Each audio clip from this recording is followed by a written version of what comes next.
Hi guys, welcome to my channel. In this video, we will start our review on Saga of Tanya the Evil. Let's explore the intense journey of Tanya, a young girl with a dark past and a mind for strategy, in a world where magic and war collide. The story is based in Tokyo, where in 2013 an underperforming salaryman was fired by his supervisor. In a fit of rage, he pushes the supervisor in front of a moving train. As the supervisor falls onto the tracks, the time stops and he hears the voice of a self proclaimed god coming from the people at the station, demanding that the supervisor acknowledge him as a god. The supervisor asserts his opinion that the being is not a god and names it Being X.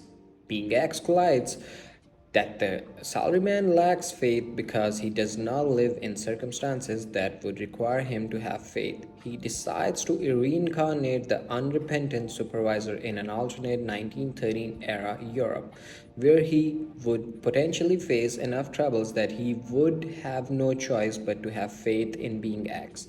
Tanya grows up in the poorly funded orphanage in Baran, where it is discovered by routine tests that she has an exceedingly high magical aptitude. Tanya decides to enlist in the Imperial Army, believing she would far better as an orphan in wartime. She performs well and is interested with training new cadets at a military academy, but she is ruthless and forgiving to her students, much to Rugen's horror. In 1923, a 9-year-old Tanya was operating as an artillery observer at the Northern Theater for Garrison during the initial invasion of the Empire by the Anton.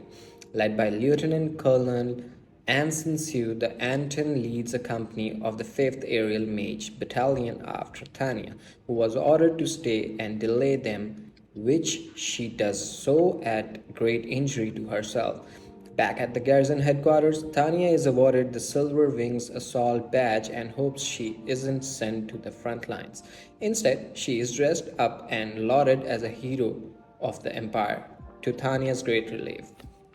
After recovering from her injuries, she was assigned to the tactical instructor squad away from the front. She tests a new type of computation jewel, a device necessary for mages to perform magic, the Elenium Type 95. However, this proves to be as dangerous as fighting on the front lines due to the extreme instability of the Type 95. Chief Development Engineer Adelheid Van pushes her to her limits but is unable to make the Type 95 sufficiently stable. After criticizing the technology, she requests a transfer which is approved and then the project is frozen.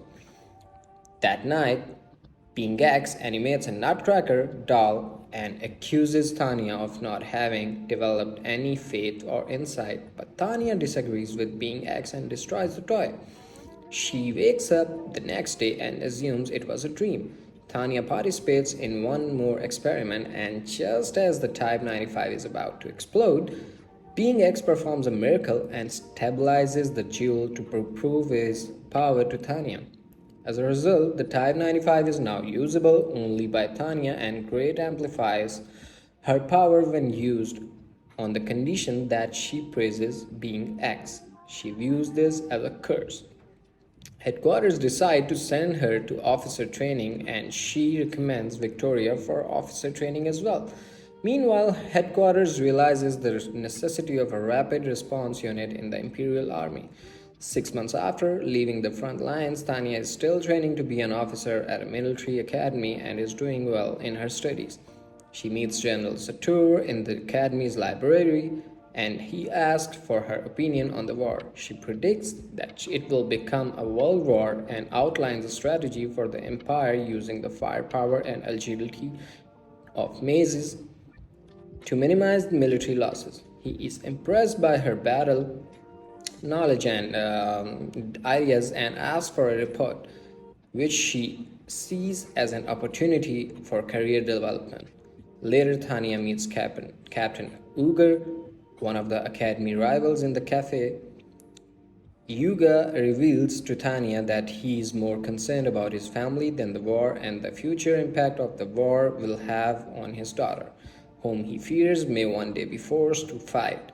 Tanya is able to emotionally manipulate him into dropping out of the the academy in exchange of a safer line of work, securing her position as one of the elite students of the academy. Tanya's plan is passed to General Kurt von at a conference held at the Imperial Strategic Headquarters. Zatur tables Tanya's plan for a rapid response mage battalion, which is accepted. That's it for today. Stay tuned for the next part. Don't forget to like, subscribe, and comment.